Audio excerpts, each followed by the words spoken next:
بسم اللہ الرحمن الرحیم بسم اللہ الرحمن الرحیم صلی اللہ تعالی علیہ وسلم۔ صلی اللہ تعالی علیہ وسلم۔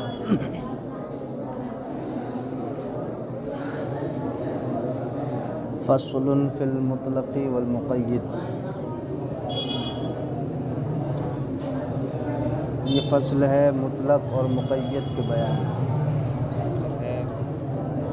اعتراض ہوتا ہے مولانا کہ ابھی ہم نے خاص عام کی بحث پڑھی۔ خاص و عام کی لفظ کی وضع کے اعتبار سے 4 قسمیں ہوتی ہیں: خاص، عام، مشترک اور معول۔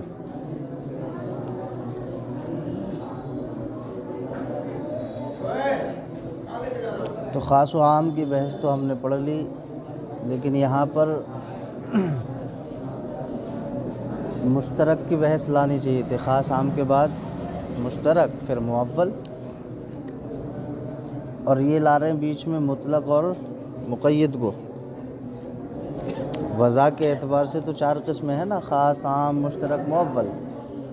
تو عام کے بعد مشترک لانا چاہیے تھا، کہنا چاہیے تھا فصل فی المشترک، لیکن انہوں نے مشترک سے پہلے مطلق اور مقید کی بحث کو کیوں ذکر کیا؟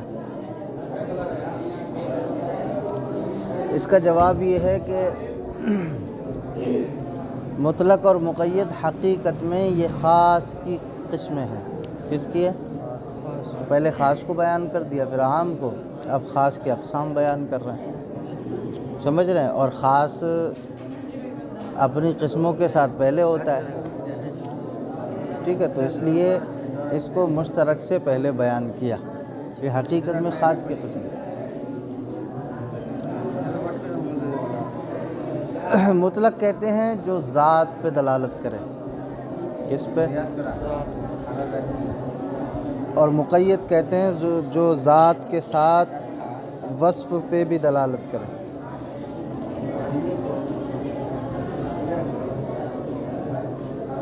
یعنی مطلق کہتے ہیں جو صرف ذات پہ دلالت کرے، اس کے ساتھ کوئی وصف ملحوظ نہ ہو، اور مقید کہتے ہیں ذات کے ساتھ ساتھ وصف زائد پہ بھی دلالت کرے، وصف بھی اس میں ملحوظ ہو، اسے مقید کہتے ہیں۔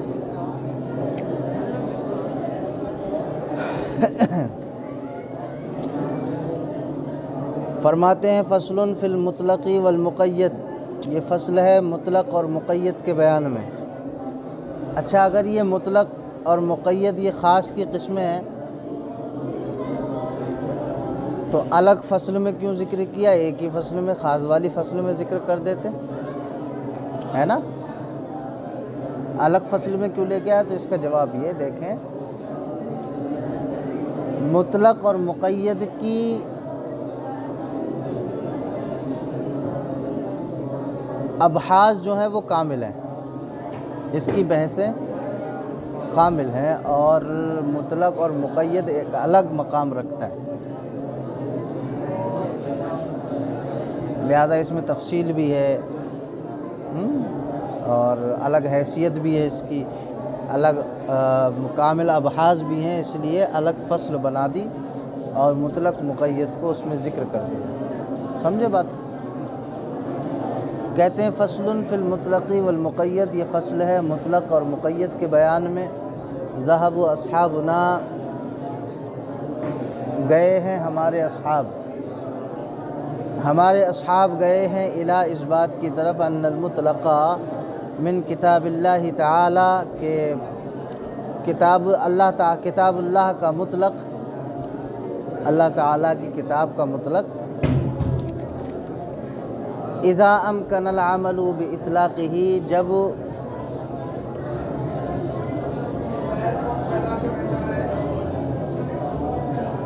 اس پر عمل کرنا ممکن ہو، بے اطلاق ہی، اس کے اطلاق کے ساتھ، مطلق پر اس کے اطلاق کے ساتھ، اذا امکن العمل، جب عمل کرنا ممکن ہو، فالزیادۃ علیہ بخبر الواحد والقیاس لا یجوز، تو کہتے ہیں خبر واحد اور قیاس کے ذریعے اس پر زیادتی کرنا جائز۔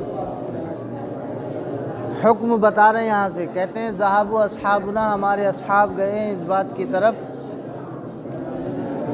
کہ کتاب اللہ کا مطلق جو ہے اس کا حکم یہ ہے کہ جب تک اس مطلق کے اطلاق پر عمل کرنا ممکن ہوگا فالزیادۃ علیہ بخبر الواحد والقیاس لا یجوز، تو اس پر خبر واحد اور قیاس کے ذریعے زیادتی کرنا یہ جائز نہیں ہوگی۔ یہ حکم ہے کس کا؟ مطلق کا۔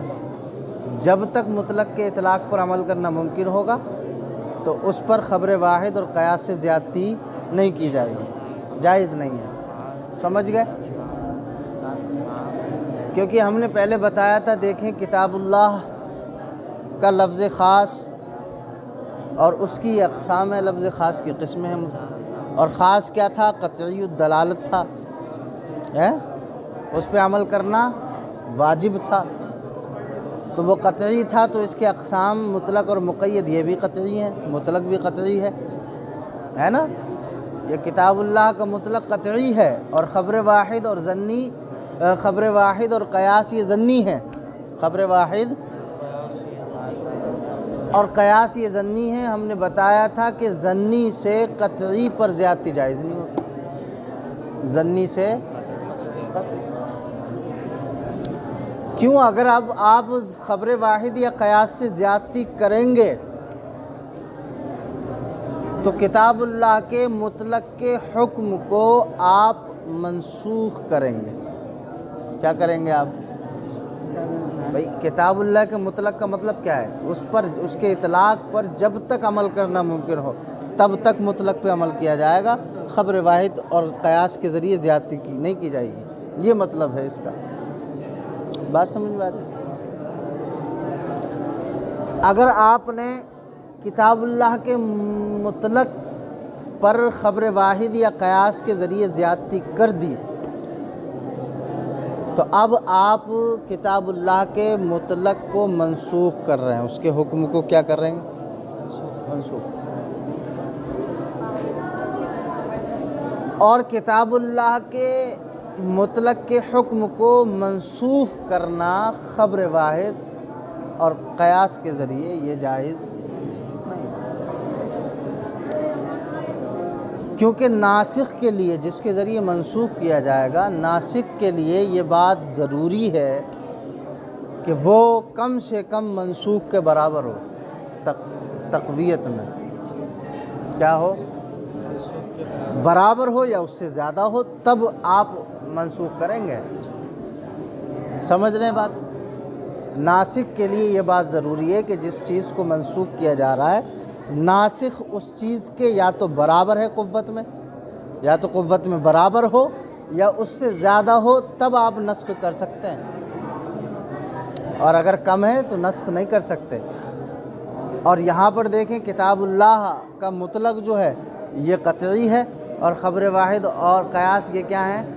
ظنی ہے، اور قطعی ظنی سے جو ہے اعلیٰ ہوتا ہے، ظنی برابر ہی نہیں ہے، ظنی مطلق کے برابر نہیں ہے۔ جب برابر نہیں ہے تو اب اس سے نسخ کرنا بھی جائز نہیں ہو۔ بات سمجھ میں آئی؟ کہتے ہیں اذا امکن العمل باطلاقہ، جب مطلق کے اطلاق پر عمل کرنا ممکن ہوگا، فالزیادۃ علیہ بخبر الواحد والقیاس لا یجوز، تو اب اس پر یعنی مطلق پر، کتاب اللہ کے مطلق پر زیادتی کرنا خبر واحد اور قیاس کے ذریعے لا یجوز، جائز نہیں ہے۔ مثال آ رہی ہے، مثال سے بات سمجھ میں آ جاتی ہے۔ کہتے ہیں مثالہ فی قولہ تعالی، جیسے اللہ تعالیٰ کا قول، مثالہ مطلق کی مثال، فی قولہ تعالی اللہ تعالیٰ کے قول میں، فاغسلوا وجوہکم، فاغسلوا اپنے چہروں کو دھو لو۔ پوری آیت کیا ہے؟ اذا قمتم الی الصلاۃ فاغسلوا وجوہکم وایدیکم الی المرافق وامسحوا برؤوسکم وارجلکم الی الکعبین۔ اس میں یہ آیت وضو ہے. کیا ہے یہ؟ اس میں وضو کو بیان کیا گیا. اب وضو کیسے کرنا ہے؟ اللہ نے فرمایا اذا قمتم الی الصلاۃ کہ جب تم نماز کا ارادہ کرو فاغسلوا وجوہکم تو اپنے چہروں کو دھو لو. وایدیکم الی المرافق اور اپنے ہاتھوں کو دھو کونیوں تک، کونیوں سمیت. وامسحوا برؤوسکم اور اپنے سروں کا مسح کرو. وارجلکم الی الکعبین اور اپنے پاؤں کو دھو لو ٹخنوں تک.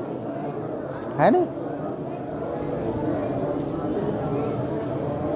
تو یہاں دیکھیں فغسلوا آیا، صیغہ کیا آیا؟ فغسلوا. فغسلوا یہ ہے کتاب اللہ کا مطلق. کیا ہے؟ کتاب اللہ کا. اس نے کیا کہا؟ اس نے گھیرا. چہرہ دھونا، ہاتھوں کو کوہنیوں سمیت دھونا اور ٹخنوں سمیت پاؤں دھونا اعضائے ثلاثہ پہ اس کا اطلاق ہو رہا ہے. غسل کا اطلاق کس پہ ہو رہا ہے؟ اعضائے ثلاثہ پہ. قرآن میں 3 اعضاء کو دھونے کا حکم ہے، چوتھا سر کا مسح ہے نہیں؟ تو جب صاف صاف یہاں آیا ہے کہ آپ اعضائے ثلاثہ کو دھوئیں گے اور سر کا کیا کریں گے؟ مسح کریں گے. تو جب یہ مطلق آ گیا فغسلوا، تو اب اس پہ خبر واحد اور قیاس کے ذریعے زیادتی نہیں کی جائے گی. خبر واحد اور قیاس سے زیادتی نہیں.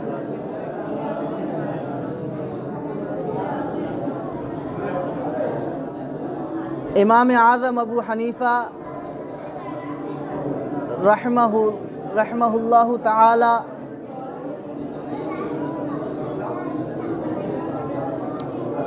فرماتے ہیں کہ دیکھیں فغسلوا میں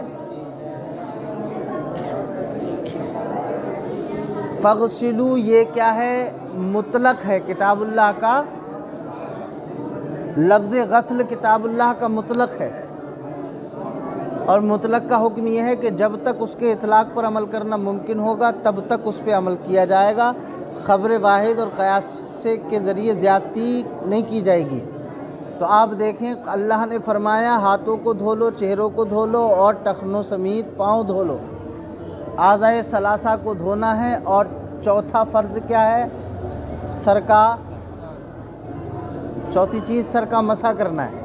کہتے ہیں یہ مطلق ہے اور حکم کیا ہے؟ المطلق یجری علی اطلاقہ، مطلق اپنے اطلاق پر جاری رہتا ہے. لہٰذا اب اس پر اعضائے وضو میں کسی چیز کی زیادتی خبر واحد یا قیاس کے ذریعے نہیں کی جائے.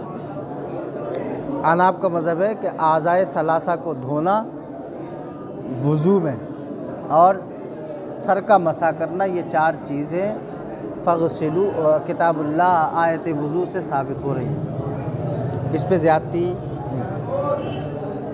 امام مالک کہتے ہیں دیکھیں بھائی وضو کے اندر ولا شرط ہے. ولا کہتے ہیں اعضائے وضو کو پے در پہ دھونا. اعضائے وضو کو پے در پہ دھونے کا مطلب یہ ہے کہ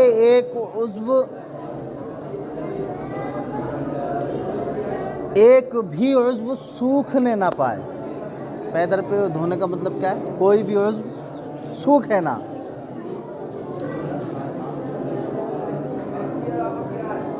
امام مالک کہتے ہیں وہی کیا نام ہے وضو میں ولا بھی فرض ہے. ولا بھی اعضائے وضو کو پے در پہ دھونا مسلسل، یعنی خشک نہ ہونے پائے. دلیل دیتے ہیں امام مالک کہ اس کی دلیل یہ ہے کہ نبی کریم صلی اللہ علیہ وسلم نے ولا پر مواظبت فرمائی ہے.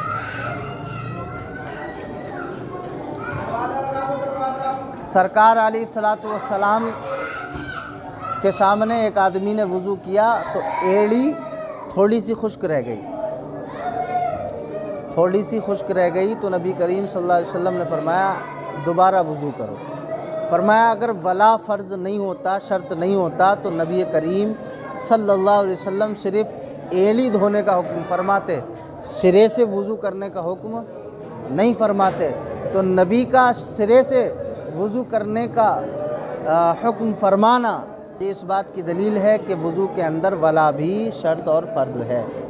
امام مالک کا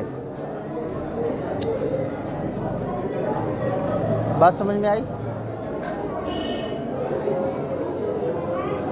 اصحاب ظواہر کہتے ہیں، جس میں امام داؤد ظاہری ہیں، وہ کہتے ہیں وضو میں نیت بھی فرض ہے۔ کیا؟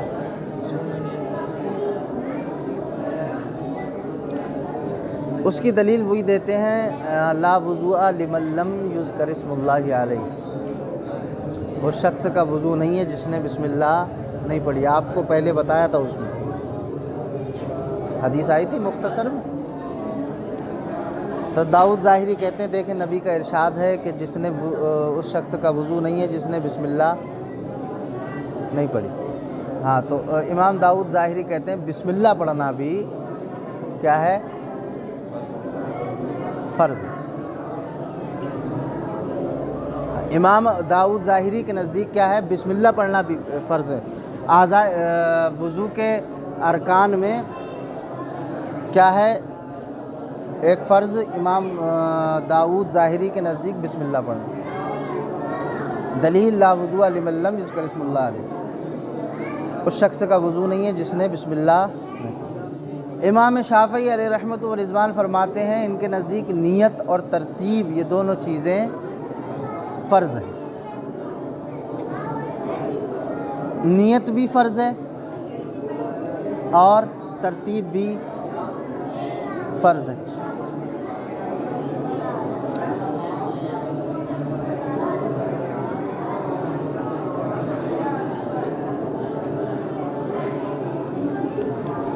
امام شافعی کی دلیل ہے، امام شافعی فرماتے ہیں نبی کریم صلی اللہ علیہ وسلم نے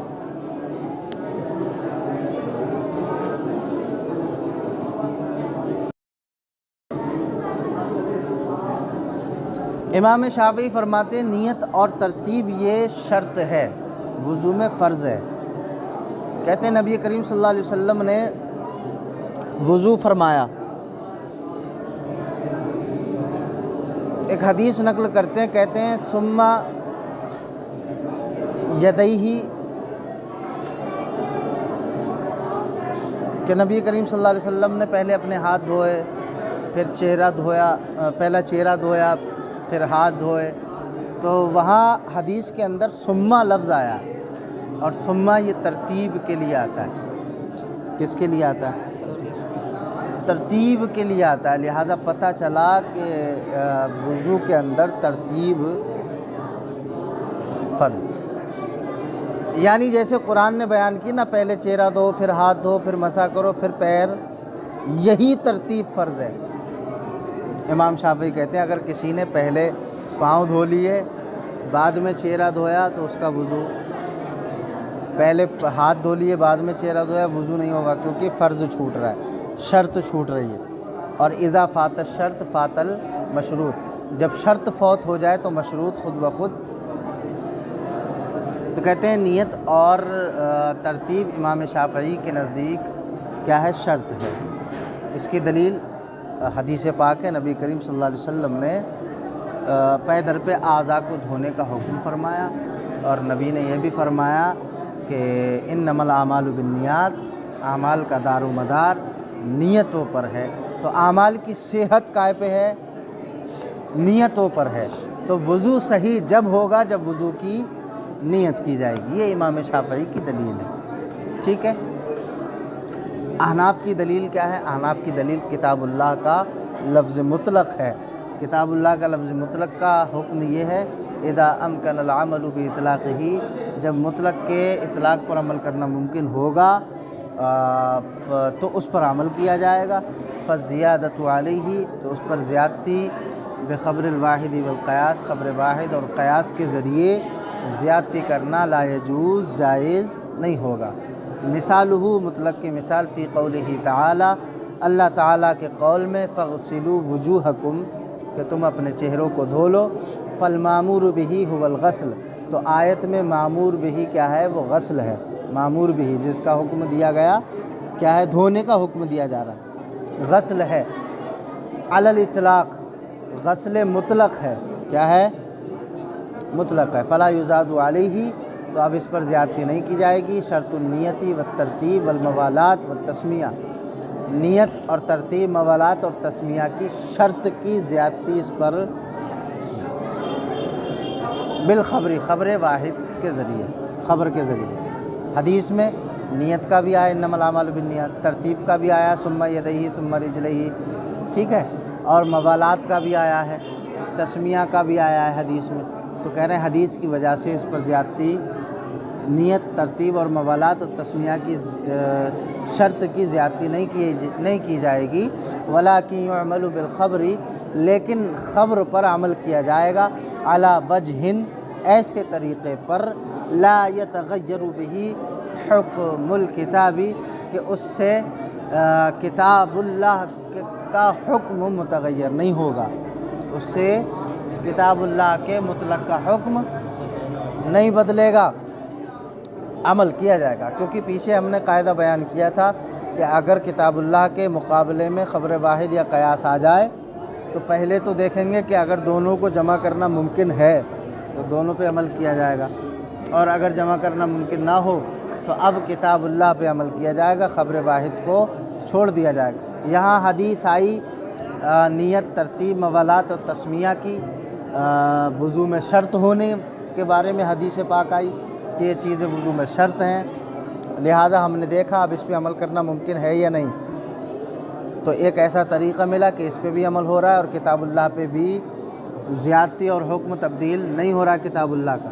تو اب کہتے ہیں ولیکن یعمل بالخبر، اب خبر پر عمل کیا جائے گا، اعلیٰ وسیع ایسے طریقے پر، لا یتغیر بہ حکم الکتاب، کہ اس سے کتاب کا حکم نہیں بدلے گا۔ فیقال الغسل المطلق فرض، تو اب کہا جائے گا غسل مطلق یہ فرض ہے، بحکم الکتاب، کتاب اللہ کے حکم کی وجہ سے۔ والنیت سنت، اور نیت سنت ہے، بحکم الخبر، حدیث کے خبر واحد کے حکم سے۔ یعنی حدیث میں جو بسم اللہ پڑھنا آیا ہے، نیت کرنا آیا ہے، یہ سنت ہے، حدیث میں نیت کرنا سنت ہے، اور جو غسل مطلق قرآن پاک میں آیا ہے، یہ مطلق غسل کیا ہے؟ یہ فرض ہوگا، اور نیت کیا ہوگی؟ سنت ہوگی۔ لہٰذا جس نے نیت کی وضو کی تب بھی اس کا وضو ہوگا، اور جس نے وضو کی نیت نہیں کی اور وضو کر لیا تب بھی اس کا وضو ہو جائے گا۔ کس کے نزدیک؟ احناف کے نزدیک، امام اعظم ابو حنیفہ کے نزدیک۔ اور ایسے ہی ترتیب کے ساتھ اگر کسی نے وضو کیا تو بھی وضو ہو جائے گا، وضو ہوگا، اور بغیر ترتیب کے اگر کسی نے وضو کیا تب بھی احناف کے نزدیک وضو ہو جائے گا، ٹھیک ہے۔ موالات اور تسمیہ یہ بھی کیا ہے؟ وضو میں سنت رہیں گے، فرض واجب نہیں رہیں گے۔ بات سمجھ میں آئی؟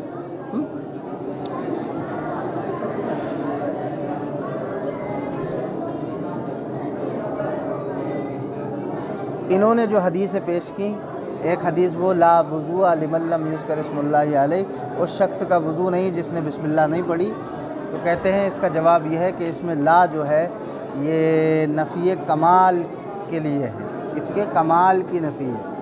کائے کی نفی ہے؟ لا وضوء، اس شخص کا وضو نہیں ہے، یعنی اس شخص کا وضو مکمل نہیں ہوگا جس نے بسم اللہ نہیں پڑھی، تو یہاں کمال کی نفی ہے، وضو کی نفی نہیں ہے۔ اور امام شافعی کا یہ حدیث پیش کرنا ہے انما الاعمال بالنیات، اعمال کا دار و مدار نیتوں پر ہے، یہ حدیث کا مطلب یہ ہے کہ اعمال کے ثواب کا دار و مدار نیتوں پر ہے۔ عمل تو آپ کریں گے، ثواب کب ملے گا؟ جب نیت ہوگی، اچھی نیت ہوگی تو ثواب ملے گا، ٹھیک ہے۔ احناف کے نزدیک وضو میں اعضائے ثلاثہ کو دھونا یہ فرض ہے، سر کا مسح کرنا یہ بھی فرض ہے، لیکن نیت، سنت، موالات، ترتیب یہ سب کیا رہیں گی؟ سنت رہیں گی حدیث کے ذریعے، ٹھیک ہے۔ تو کہتے ہیں ایسے طریقے پہ خبر پہ عمل کیا جائے گا، لا یتغیر بہ حکم الکتاب، کہ کتاب کا حکم نہیں بدلے گا، فیقال الغسل المطلق، تو اب غسل مطلق فرض ہوگا بحکم الکتاب، کتاب اللہ کے حکم سے، والنیت سنت، اور نیت سنت ہوگی بحکم الخبری، حکم خبر سے. ٹھیک ہے.